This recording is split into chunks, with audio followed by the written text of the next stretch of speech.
अगर आपको पता चले फुर्सत की सलाह, क्या सलाह दूं? मॉनसून है, मॉनसून के हिस्से की मासूमियत का ख्याल रखिए और सावधानियों का भी ख्याल रखिए। उस रोमांटिसिज्म में हमेशा मत उलझिएगा कि मॉनसून मतलब चाय और पकौड़े। आपको पता होना चाहिए आपके शरीर में कफ, पित्त और वात का संयोजन कैसा है और उसके हिसाब से अपने पथ्य का, अपने भोजन का खूब ख्याल रखिए। और अगर इसके बारे में आपको जानकारी कम है तो हम आपकी मदद के लिए हैं। हम अपनी हेल्थ टीम से, जो सेहत का शो प्रेजेंट करती है, वो टीम जिसको हमारी सहयोगी सरवत प्रेजेंट करती हैं, उनसे ये आग्रह करेंगे कि ये जो मौसम में बदलाव है, इसके बाद आहार विहार विचार में किस तरह की सावधानियां बरतनी चाहिए, इसको लेकर ललन टॉप के दर्शकों को सूचित करें। ये तो पथ्य की और मौसम की बात हो गई। मन के मौसम को दुरुस्त रखने के लिए क्या करें? संगीत सुने। जैसे मेरी प्रिय एक्ट्रेस सोनाली बेंद्रे कहती हैं, दिन की शुरुआत नीलाद्रि कुमार के सितार से कर सकते हैं और अपने तई लगातार इस तरह का संगीत खोजते रहें। बीते दिनों मेरी जिज्जी से बात हो रही थी। हमारे बुंदेलखंड में बहन को जिज्जी कहते हैं। हम उन गानों पर बात कर रहे थे जिनको हम लूप में सुनते हैं, हम उन गानों पर बात कर रहे थे जिनके पास हम बार बार जाते हैं। तो जिज्जी ने हमसे पूछ लिया, आपके कौन से गाने हैं जिन पर आप बार बार जाते हैं? और मैं सोच में पड़ गया और एक लंबी श्रृंखला थी जो मेरे सामने खुल गई। इसमें बैजू बावरा के गाने हैं, इसमें हेमंत कुमार के गाए गाने हैं, इसमें एस.डी. बर्मन के गाने हैं, इसमें और आधुनिक गाने भी। ऐसा नहीं कि सारे पुराने ओल्ड इज गोल्ड वाले गाने ही हैं। और फिर बात इस पर आई कि क्या हम पूरे गाने का इंतज़ार करते हैं या कोई ख़ास बीट होती है, टुकड़ा होता है या वाक्य होता है जिसकी हम पूरे गाने में सतत प्रतीक्षा करते हैं। जैसे एस.डी. बर्मन का गाया गाना ओझी ओरे माझी, और उसमें फिर एक पंक्ति आती है, मेरे साजन है उस पार में, कि मन की किताब का तू, है ना, खोल देना, और गुण ना थे कोई अवगुण मेरे भुला देना।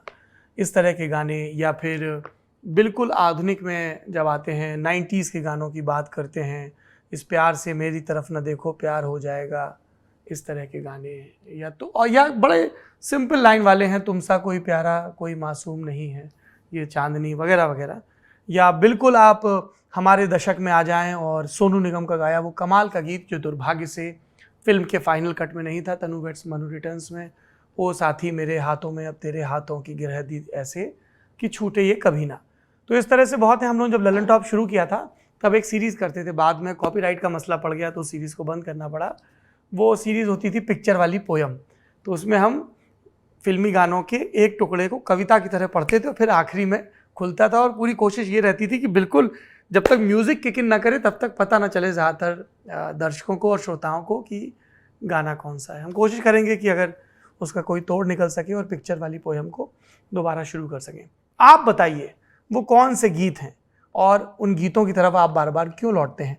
जिज्जी कहती हैं इसलिए लौटते हैं क्योंकि वो हमारे अनकहे सत्य को चुपचाप प्रकट कर देते हैं उस मोमेंट में, या वो स्वर, वो ध्वनि एक ऐसी याद की लड़ी लेकर आती है जिसे हम जब तब अपनी सहूलियत के हिसाब से अपने एकांत में खोलना चाहते हैं। तो गुलाम अली जब अगली दफ़ा गाएं चुपके रात दिन, और उसमें वो पंक्ति आए, वो तेरा कोठे पर नंगे पाँव आना याद है, और आपकी स्मृति में कोई पाजेब, कोई पाँव, कोई छज्जा, कोई धूप, कोई छाँव, कोई सुनहरी आभा आए, तो आप समझ लीजिएगा कि आप भी इस तिलिस्म में किसी एक दरवाजे से दाखिल हो गए हैं। बात मौसम की हो गई, बात मन के मौसम की हो गई, म्यूज़िक की हो गई, और अब ज़रूरी बात किताबों की है। 2 किताबें हैं जिनको रेकमेंड कर रहा हूँ। इधर किताबों का पढ़ना थोड़ा सा कम हुआ है, कुछ निजी वजहों से लाइब्रेरी पूरी शिफ्ट की, अभी उसकी कैटलॉगिंग नहीं हो पाई है, पर फिर भी अपने राम इन किताबों के आसरे में लौटना चाहेंगे। पहली किताब जो है ये वाणी प्रकाशन की तरफ से आई है। ये किताब है, देखिए, स्मृति शेष स्मरण का समाज विज्ञान। इसे नरेश गोस्वामी ने संपादित किया है। CSDS की ये लोक चिंतन ग्रंथमाला है जिसे वाणी प्रकाशन ने छापा है। क्या है इस किताब में? इस किताब में हिंदी समाज के कई जाने माने विचारकों और चिंतकों के बारे में स्मरण लेख हैं, और हिंदी समाज के बाहर के भी लोगों के बारे में, बिपिन चंद्रा पर है, रजनी कोठारी पर है, शर्मिला रेगे पर है, महाश्वेता देवी पर है, माया एंजलो पर भी है, नामदेव ढसाल, राजेंद्र यादव, एक लंबी श्रृंखला है। और जिन लोगों ने लिखा है वो भी अपने आप में एक हस्ताक्षर हैं। मेरे सामने महान साहित्यकार ओम प्रकाश वाल्मीकि पर लिखा संस्मरण है, बजरंग बिहारी का लिखा हुआ। इसमें ओम प्रकाश जी की जाति शीर्षक से छपी एक कविता का अंश है, बस वो पढ़ूंगा और उम्मीद करूंगा कि आप भी इस किताब को टटोलें। स्वीकार नहीं मुझे जाना मृत्यु के बाद तुम्हारे स्वर्ग में, स्वीकार नहीं मुझे जाना मृत्यु के बाद तुम्हारे स्वर्ग में, वहाँ भी तुम पहचानोगे मुझे मेरी जाति से ही। ओम प्रकाश वाल्मीकि तमाम जिंदगी अपने हिस्से के अनुभव लिखते रहे, ताकि ये जो हम कई कुतर्कों को गढ़कर अपनी अपनी जाति पर गौरव करते हैं, अपनी अपनी जाति का बचाव करते हैं, उससे मुक्त हो सकें और ये जान सकें, खासतौर पर जो जाति के पदानुक्रम में ऊपर, कथित रूप से ऊपर बैठे हुए लोग हैं, कि जो इस पदानुक्रम में नीचे हैं उन्हें किस तरह की हालात से गुजरना पड़ा। किताब में और भी कई लेख हैं, इसको एक्सप्लोर किया जाएगा। दूसरी किताब पेंगुइन से आई है। अनीता भोगले जानी मानी राइटर हैं, प्रबंधन गुरु हैं, मोटिवेशनल स्पीकर हैं। उनकी किताब है equal yet different, that's the title of the book, career catalyst for the professional women. देखिए इसकी पहली पंक्ति कितनी मानीखेज है। Equal yet different is exactly how women want to be treated and need to be treated.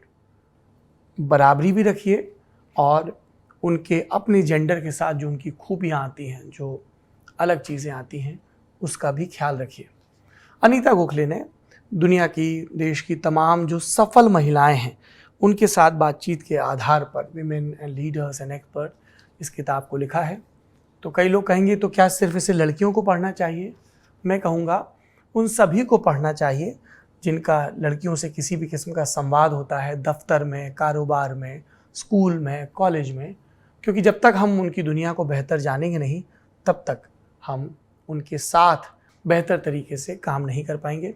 Anita Bhogle कई कंपनियां चला चुकी हैं। इनकी इससे पहले भी इनके जो पति हैं हर्षा भोगले, उनके साथ एक किताब आ चुकी है, the winning way, learnings from sport for managers. तो इस किताब को पढ़ने का मेरा इरादा है। इसी से जुड़ी एक और किताब याद आ रही है, शेरिल सैंडबर्ग की किताब है लीन इन। कहा जाता है कि जो भी लड़कियां, जो भी महिलाएं अपने दफ्तरों में लीडर बनना चाहती हैं, अपने प्रोफेशन में लीडर बनना चाहती हैं, उनके लिए वो एक बहुत ज़रूरी किताब है। आप कौन सी किताब पढ़ रहे हैं इन दिनों, ज़रूर बताइए। सीरीज़ की भी बात कर लेता हूँ। एक सीरीज़ हमने पिछले दिनों देखी जो वूट पर आई है, इसका नाम है बंदों में था दम। नीरज पांडे की डायरेक्ट की हुई ये सीरीज़ है और आप पूरी उस रोलर कोस्टर राइड से गुजरते हैं। पहला मैच, उसके पहले का क्वारंटीन, पहले मैच में पहली पारी में ऑस्ट्रेलिया का 300 के पार का स्कोर, भारत का काउंटर अटैक, और पहले भारत का स्कोर, फिर ऑस्ट्रेलिया का काउंटर अटैक, लेकिन भारत को लीड, और उसके बाद जब भारत दूसरी पारी में उतरता है तो ताश के पत्तों की तरह विकेट गिरते हैं, 36 रन ऑल आउट, और पूरी दुनिया के क्रिकेट जगत में, अखबारों में, ओपिनियन कॉलम्स में, हेडलाइंस में हमारी टीम का मरसिया पढ़ दिया जाता है। 36 पर ऑल आउट और बुरी तरह वो मैच गंवाने के बाद ये टीम इंडिया की वापसी की गाथा है, और ये वापसी आसान नहीं थी। विराट कोहली एक मैच के बाद वापस आ गए, मोहम्मद शमी को फ्रैक्चर हुआ, उमेश यादव जख्मी हुए, लगातार एक एक करके हमारे लीड प्लेयर्स जख्मी हो रहे थे, चोटिल हो रहे थे, और लगातार ऐसे नए प्लेयर्स जिन्हें नेट पर बॉलिंग के लिए या एक्स्ट्रा के तौर पर लाया गया था, लीड रोल अदा कर रहे थे।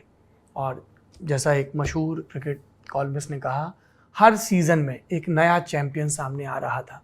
कभी शुभमन गिल काउंटर अटैक कर रहे थे, कभी ऋषभ पंत अपने बल्ले से प्रहार कर रहे थे, कभी अजिंक्य रहाणे, जिनकी कप्तानी पर तो उनको नंबर मिल गए थे लेकिन अपनी बैटिंग में फौलाद की तरह खड़े रहे, और चेतेश्वर पुजारा को कौन भूल सकता है। इतने बॉडी ब्लोज और उसके बावजूद घूर कर ऑस्ट्रेलियाई आक्रमण को, उनकी गेंदों को और उनके मैनरिज्म को उन्हीं की भाषा में जवाब देना। ऐसे कई चैंपियंस हैं, मोहम्मद सिराज और अश्विन का वो जादुई स्पेल, और जिस तरीके से वो पूरी व्यू रचना होती है, फाइन लेग पे, शॉर्ट लेग पे, जिस तरह से फील्डर्स प्लेस किए जाते हैं, और फिर जब स्टीव स्मिथ आउट होते हैं तो अश्विन वो इशारा करते हुए दौड़ते हैं, क्योंकि वो खास तौर पर फील्ड जमाई गई। तो वो जो युक्ति कामयाब होने की का जो जश्न होता है, जो उसकी द्युति होती है, आंखों में चमक होती है, और वापसी की तो ये महागाथा है ही। और जब ये सीरीज़ कंप्लीट हुई थी तब, और भारत ने 2-1 से जीती थी, तब भी हम लोगों ने ये बात कही थी कि हम आगे आने वाली जनरेशन को, क्रिकेट लविंग जनरेशन को बताएंगे कि हमने इस सीरीज़ को अपने आंखों के सामने घटते देखा था। तो उस जादू की पुनर्रचना है बंदों में था दम। आप कौन सी सीरीज़ देख रहे हैं कमेंट बॉक्स में ज़रूर बताइए। कोई पुरानी फिल्म या सीरीज़ रिवाइज़ कर रहे हैं तो वो भी बता सकते हैं। जैसे हमने मदन चोपड़ा की कहानी रिवाइज़ कर ली। अभी मदन चोपड़ा के फ़ैन, घूमती कुर्सी के फ़ैन समझ गए होंगे कि हम बात बाजीगर की कर रहे हैं। और पुरानी फिल्में देखते हुए क्या होता है कि एक अलग पैरेलल फिल्म चल रही होती है। अच्छा, उस टाइम तक मोबाइल ऐसे, जैसे तब जो बड़े आदमी होते थे ना, वो कैसे आप दिखाओगे बड़ा बिजनेसमैन है, तो उसके दफ्तर में कम से कम उसकी टेबल पर 3-4 फ़ोन ज़रूर रखे होने चाहिए। और उनकी जो लड़कियां हैं वो स्पोर्ट्स कार में घूमने की चाहत रखती हों, और उसमें तो लेंस वेंस भी लगाता है शाहरुख खान। तो हम लोग डिस्कस कर रहे थे कि ये 90 के दशक के पूर्वार्ध में ये क्या इतना कॉमन था। और दूसरा डिस्कशन ये हो रहा था कि बताओ वो बाथफिशिंग का पाइप जो है वो इतना गंदा सा होता है, उसमें से निकाल के इसने जल्दी से लेंस लगा लिया। पूरी फिल्म में दुखी लगी रहती है कि अब पकड़ा जाएगा कि तब पकड़ा जाएगा। तो आप बताइए, आप कौन सी याद गली में दोबारा दाखिल हो रहे हैं। नेता नगरी में भर दिन पॉलिटिक्स पर बात होती है, तो हमें लगा कि आखिरी में पॉलिटिक्स से इतर जिस जीवन के नाम पर ये राजनीति होती है उस पर भी बात कर ली जाए। नेता नगरी देखते रहिए। अपने सुझावों से, अपनी आलोचना से और अपनी शाबाशियों से हमें समृद्ध करते रहिए। बहुत बहुत धन्यवाद।